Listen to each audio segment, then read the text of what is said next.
Matt Poe is our special guest, everybody, and if you don't know, he is a sports performance specialist. He's been explaining that throughout the program. Let's go to the phone. Caller on line 1, thanks, and go ahead. Hey, Hope, Matt, Jim K. Great show. Hello, Jim K. How are you, buddy? Great. I've got 2 questions. Matt, you've not talked anything tonight about your experience at Tennessee, where, of course, you were greatly underutilized. Thank you. My question is, how has the training changed from the time you were at Knoxville playing through today? And then secondly, is there anything that you could offer Hope to improve his golf game? Yeah. Especially off the tee, right, Jim? Excuse me. Hey, thanks, my friend. Hey, by the way, a great golf tournament, the Jim K. Golf Tournament for Children's Cancer Research that we both played in. Sure. Hey, Jim, I never did find out. What did I win? I hope you won a $2,000 gift certificate that we've already spent. I knew that would be the case. Thanks, Jim. Appreciate it, buddy. All right. Go ahead. That's a great question because when I was at Tennessee, there wasn't any speed development. And I'd come home in the summers and I'd be dabbling in speed development. Of course, it didn't help me much, but anyways. I was going to say, how a big guy like you learn all about speed? Hey, you know what? The biggest I ever got at Tennessee was 217 pounds. Really? Yeah. So all right. when I started making you a put little on something since you left. Yeah, money. The drive to make a little money, powerlifting probably made me eat a lot more. Anyways, back in the early 90s, there wasn't really any speed development. There weren't coaches going around the country and doing seminars. There wasn't anything like that.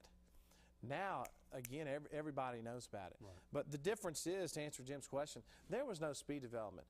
And they were working more on 3 major lifts. They really came out of the powerlifting world. And we were working on an incline press, a bench press, and a squat. We weren't doing the power lifts. We were doing a couple of them. And then it's got to high intensity training, a lot of reps. It's got to using a lot of apparatus, a lot of gimmicks, things of that nature. But again, to answer Jim's question, it's coming back around because I get more emails now saying, listen, how can we take what you do to work with our football program? So it's coming back around to the basics of getting absolute strength through powerlifting, through strongman training. All right, let's talk about Matt for a second. You were powerlifting, got hurt. Right. What's the story? Well, in 2005, I finished 4th in the Strongest Man in America contest, which was monumental for me. I finished 3rd in the Texas Strongest Man competition the next year. Those were about the 2 biggest meets in America on the circuit that I lift on, which is 5 lifts. So I was moving along pretty good. I was making some money. I was getting recognition. Ranked number 1 in my push press. That's the overhead lift. Last year, September 21st, I blew a disc out in my back, getting ready for a deadlift demonstration. Got a hematoma on my spine. Ripped my periformis. That's the muscle, basically sits over your sciatic. Do I have one of those? Oh yeah, yeah. It sits over your sciatic nerve. But okay. All right. It was just devastating.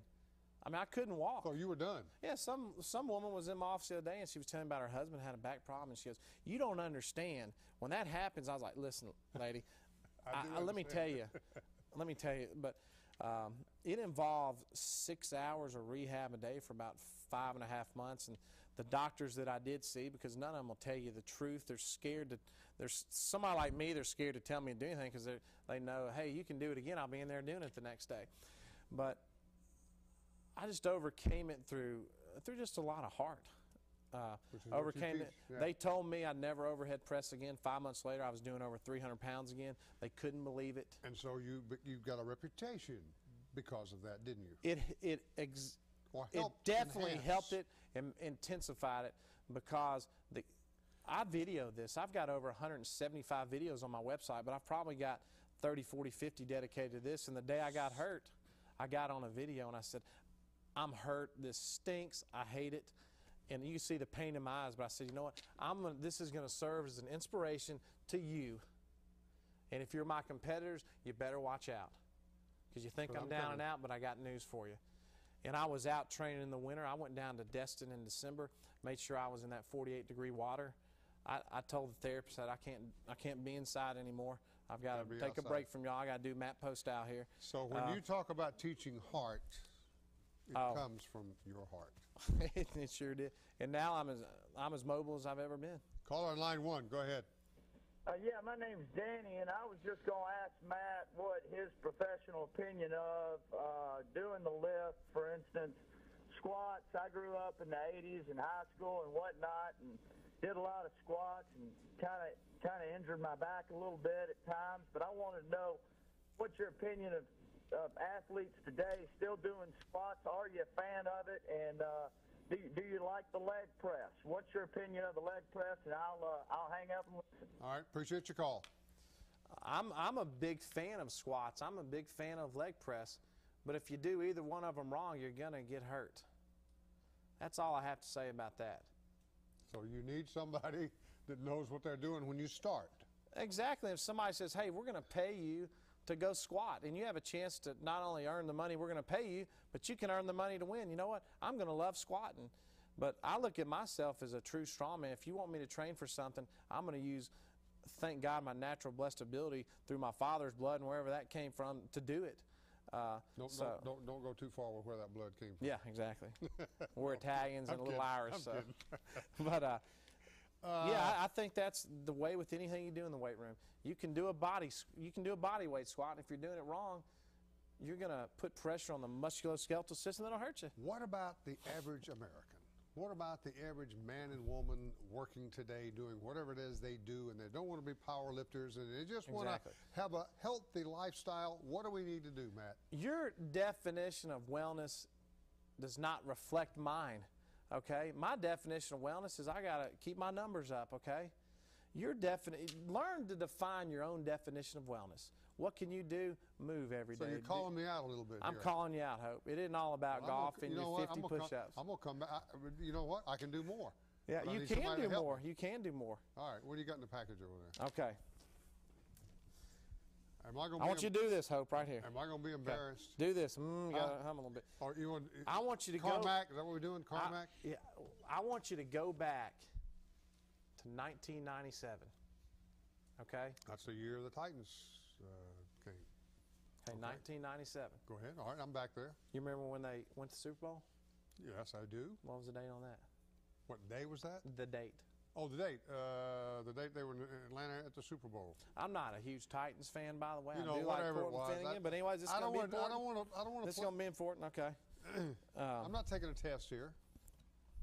This is my show. Okay. All right. Remember 1997. Yeah. You went to something called Peter Lowe's Success Seminar. I did. And they had Margaret Thatcher there. Yeah. They had. You're right. They had a plethora of people there trying to motivate. Exactly. And I heard through the grapevine you were whining and crying because you wanted to get a picture with Big George. I'm talking about Big George Fraser here.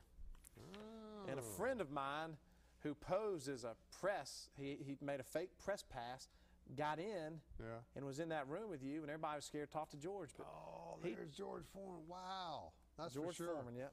1997. That's George Foreman. And you helped him dress that night. There's another picture.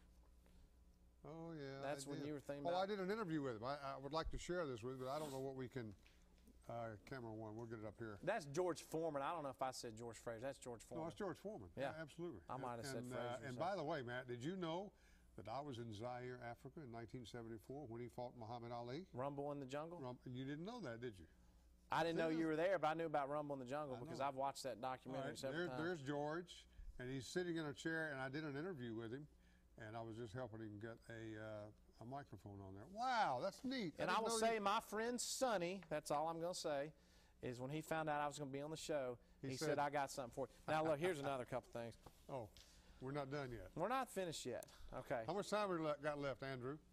We got 1 minute. Oh, I got to be fast. Okay. You got to go. I lifted one of the biggest Burmese pythons in the world over my head, and I want you to have that. Don't touch the part where it's a snake. It might gross you out there. Might scare me. Wow, look at that. And then this is when I dusted about 300 people in 6 hours. So that was the strongest man in America right there. That's pretty neat. That's but I know pretty neat. I heard you might be a snake lover, so.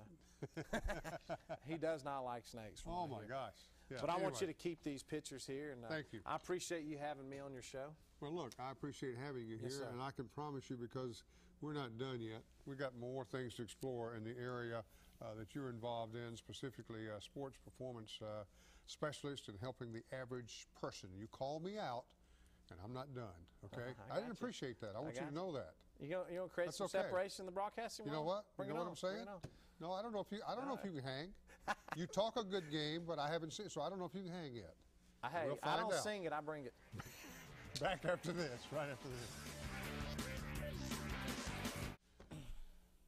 Matt Poe has been my special guest tonight. I think it's been an outstanding program. I've learned an awful lot about sports performance enhancement, shall we say, speed, separation. This separation thing I'm really, really fascinated with. I think a lot of people out there would be too and are too when you talk about, and you're the first person I ever heard talk about coaching or encouraging, shall we say, heart. Well, thank you. And I'm heart flattered just that you being say that. that is the essence of you and accomplishing whatever it is you want to accomplish. A lot of people in all of these seminars, like you talk about, they talk about being all you can be, but they don't get into that heart thing. And that separation's a great I twist believe have to on the it. kids out there, athlete, you can do anything you want to do. Got to go. Matt Poe, we'll have you back. Thanks, Okay. everybody. See you next time. Have a great rest of the night.